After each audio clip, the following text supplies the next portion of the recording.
Today we'll dive deep into a shocking theory about Chopper's human-human fruit. Ever wonder about the model of Chopper's human-human fruit and the secrets behind it? In the world of One Piece, Chopper's unique transformation ability has a mystery tied to the human-human fruit. Also, new insights have emerged about the relationship between the Zone-type Devil Fruits and the Jailer Beasts of Impel Down. This video is all about the deep dive into the model of the human-human fruit. If you find the theories we discussed to be convincing, don't forget to hit that like button and subscribe to the channel. And if there's something you've noticed or have a different theory, let me know in the comments. Just a heads up, this video contains spoilers up to episode 1058. So without further ado, let's get into it. Even among the Zone-type Devil Fruits, there's a unique ability where one can transform into humans. Our beloved Straw Hat Crew's doctor, Tony Chopper, is one of the few who consumed the human-human fruit. Originally being a reindeer, he turned into this fascinating creature, a reindeer human. Speaking of this particular devil fruit, there are currently 4 known types of human-human fruit in the story. There's a mythical version consumed by the former Navy Fleet Admiral Sengoku, modeled after the Great Buddha. Then we have the one from the Wano's Fox, Anamaru, with the model of the giant monk. Another shocker was Luffy's mythical version modeled after Nika. And then there's Chopper's human-human fruit. Out of all these, only Chopper's human fruit remains a mystery. Fans have been speculating about this for years, making it one of the great unsolved mysteries in the series. So what exactly is the model of Chopper's human-human fruit? Let's unravel this mystery step by step. To kick off our deep dive into Chopper's human-human fruit, let's first recap the characteristics of the Zone-type fruits. Currently there are 4 main characteristics of the Zone-type. First up, they enhance physical ability, be it natural, animal, or human. Only the Zone-type truly enhances one's physical capabilities. Rob Lucci. As Lucci's statement suggests, consuming a Zone-type devil fruit purely boosts physical prowess. Moreover, if the model is a carnivore, it is said to increase ferocity. The second feature is the ability to change forms. Zone users have a normal human form, a beast form that closely resembles the model animal, and a hybrid form that's a blend of both. The third characteristic is a harboring of will. The Zone-type devil fruits carry a will, 5 elders. From this statement in episode 1044, it's evident that the Zone-type fruits carry a will. Although the details aren't clear yet, the human-human fruit model Nika has been invading the world government for 800 years and was eventually consumed by Luffy. This led to the speculation that Zone-type fruits might choose their consumer. Furthermore, the bird fruit model Falcon and the dog fruit model Jackal were passed down as guardian deities from Alabasta. Similarly, the dog fruit, model Akuchi no Makami, is said to be the guardian deity of Wano. From these examples, it's believed that Zone-type fruits might even choose where they reincarnate. Last but not least, the fourth feature is the presence of a model. As mentioned, each Zone type has its own model, which greatly influences ability granted. To sum it up, the key features of the Zone type are enhanced physical abilities, 3-form transformation, presence of will in the fruit, and the existence of a model. These are the basics of Zone-type devil fruits. Now with this knowledge, a burning question arises. Why hasn't the model of Chopper's human-human fruit been revealed? While numerous Zone types have specified models, Chopper's remains a mystery. However, there are 4 other Zone-type abilities with undisclosed models.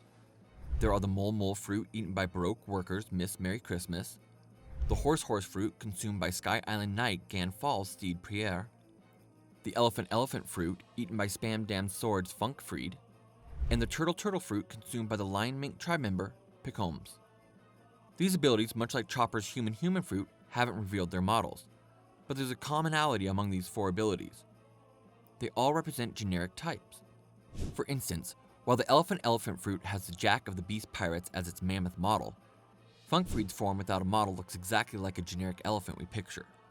What's common among the other 3 fruits?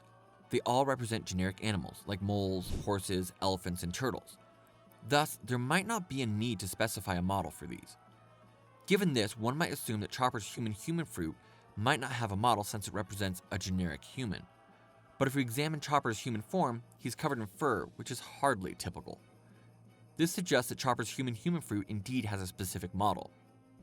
For our analysis, it's essential to understand the awakening of the animal-type abilities in the Jailer Beast.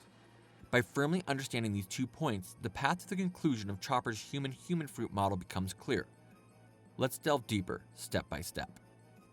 Now there are 3 main things we know about Zone-type awakenings: the awakening conditions, the ability of awakenings, and the risk of zone-type awakening.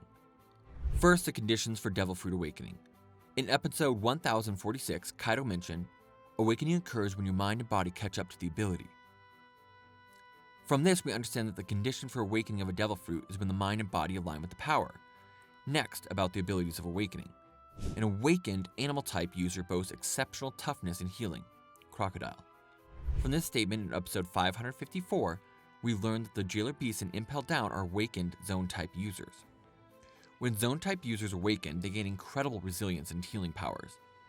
Finally, the risk of zone-type awakening. While reaching the stage of awakening is limited to a few and its power is immense, there's a specific risk associated with zone-type awakenings. That risk is being overtaken by the animal. The awakening of zone types comes with a risk, unlike Paramecia type, being overtaken by the animal like the Jailer Beast of Impelled Down. Ichiro Oda. This was published in the Jump's supplementary booklet, Road to Laugh-Tale, Volume 4. So the risk with the zone-type awakening is that you might be dominated by the animal spirit. Moreover, it's confirmed that the Jailer Beasts of Impelled Down are awakened zone-type users who've been overtaken by their animal spirits. To recap, the condition for Devil Fruit awakening is the alignment of mind and body with the ability.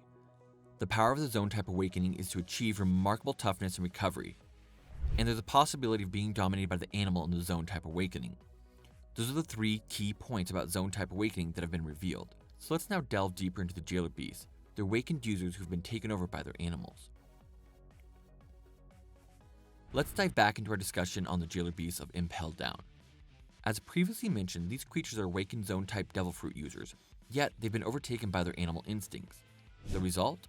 They can barely communicate, are constantly sniffling, and seem utterly devoid of human emotion.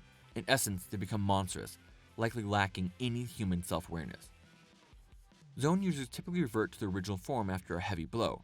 However, when Luffy defeated the Minotaurus and Impelled Down, it remained in its beast form, even unconscious. This suggests an inability to return to the human selves. From this, we can infer 3 main characteristics of the Jailer Beasts: their awakened zone status, their apparent lack of human self-awareness, their inability to revert to a human form. But how did they achieve this awakened state? And why would they have been consumed by their animal side? The likely answer is a forced awakening, due to government experiments that manipulated the Devil Fruit's wavelengths. The biggest clue here? It's the Rumble Ball that Chopper developed. As most of you probably know, the Rumble Ball messes with the wavelength of the Devil Fruit. Originally, zone-type abilities would only allow for 3 forms: human, half-beast, and full beast. But with his self-made medicine, Chopper enabled a whopping 7 transformations. However, because it's a potent and risky drug, Chopper from 2 years ago could control its effect only once every 6 hours. Taking it twice, that results in random transformations, and 3 times, boom, you turn into a monster. This monster, which we're calling Rampaging Chopper today, doesn't remember a thing during its transformation, attacking both foe and friends alike. Plus, it can't revert to its original form unless it's thrown into the sea. Sound familiar? Yep, just like the Jailer Beast. This means the Jailer Beast and Impelled Down might have been forcibly awakened through some crazy experiments that play with the Devil Fruit's wavelength. Just as Chopper became the Rampaging Chopper after downing 3 Rumble Balls, the Jailer Beast might have been awakened in a similar fashion, making their Devil Fruits go wild and forcing them to transform into their current states. So we've talked about the awakened zone users, the characteristics of Jailer Beasts and how they might have been awakened. Now circling back to our Rampaging Chopper. This gives us a massive hint to deciphering the model of Chopper's human fruit. Let's break it down. Both the Rampaging Chopper and the Jailer Beast have completely lost their human self-awareness, and can't revert back on their own. See the connection? This leads us to a pretty interesting theory. The Rampaging Chopper might be in an awakened zone state, being completely overtaken by its animal side. Considering our analysis so far, this seems highly likely. Now, while the beast form should resemble the original animal, there should still be traces of the user. But the Rampaging Chopper and the Jailer Beast? No sign of their original selves. When Nami first saw the Rampaging Chopper in episode 411, she exclaimed, "I can't believe that's Chopper!" Even for Nami, who's journeyed with him for so long, it was hard to recognize him. This suggests that the Rampaging Chopper really might be in a state where he's completely dominated by the animal. When overtaken by the animal, you can say that the creature's appearance becomes the true form of the animal. So the Rampaging Chopper, when overtaken by the animal, might just be showing us a genuine animal model of his fruit. By now I hope you've grasped the idea that Chopper's rampaging form truly represents the model itself. So let's wrap this up by delving deeper into the model of Chopper's human fruit. There are 3 major traits derived from Chopper's berserk form. Firstly, as it appears, his entire body is covered in fur, which by the way is brown. Secondly, it's his massive size. Now Chopper's height during his rampage hasn't been specifically mentioned, so we estimate his height to be around a whopping 8 meters. The third trait, he's a mythical zone type. We've been introduced to 4 human fruits in the series, all of which are mythical zone types. So there's a pretty good chance that Chopper's fruit belongs to this category as well. Alright, so is Chopper truly a mythical zone type? Let's break it down. We have 3 main criteria to consider. Is covered in brown fur, stands tall at 8 meters, is a mythical zone type. For analysis today, we've shortlisted 4 candidates: Bigfoot, Gigantopithecus, Yeti, and the frost giant Jotun. Let's go through them one by one. First up, the human fruit model, Bigfoot. Bigfoot, often classified as a cryptoid or UMA, unidentified mysterious animal, is sometimes theorized to be a remnant of an ancient humanoid species. He's got this muscular build and is entirely covered in fur, but here's the catch: its fur is gray, not brown. And while it's certainly big, it's said to be about 2 meters in height, which is nowhere near our 8-meter benchmark. Plus, there's this legend about Bigfoot having a super strong stench. I mean, who'd want a stinky Chopper, right? So the Bigfoot model theory, let's cross that off our list. Next up, we have our second candidate, the Gigantopithecus. For those unfamiliar, the Gigantopithecus was the largest primate to ever roam the earth, covered head to toe in brown fur. But here's where the theory falls a bit short. They existed around 300,000 years ago, so they'd be a more ancient type than mythical. Based on fossil evidence, they're approximately 3 meters tall, which doesn't meet our 8-meter criterion. Even though they fit the brown fur bill, they don't seem to match the other conditions. So Gigantopithecus as a model for Chopper's fruit? Probably not. Moving on to our third contender, the Yeti. This theory has gained some traction, especially since in episode 140, after Chopper ate the human fruit and transformed, the people of Drum Kingdom shouted, "It's a Yeti! Take him down!" And considering Drum Kingdom is a snowy land, the Yeti's snowy habitat is a perfect match. While the Yeti is often depicted with white fur, some theories suggest it could just be snow sticking to its brown fur. And given its mythical status, it fits the mythical zone type. But here's the snag. A Yeti's size is about 3 times that of an average human.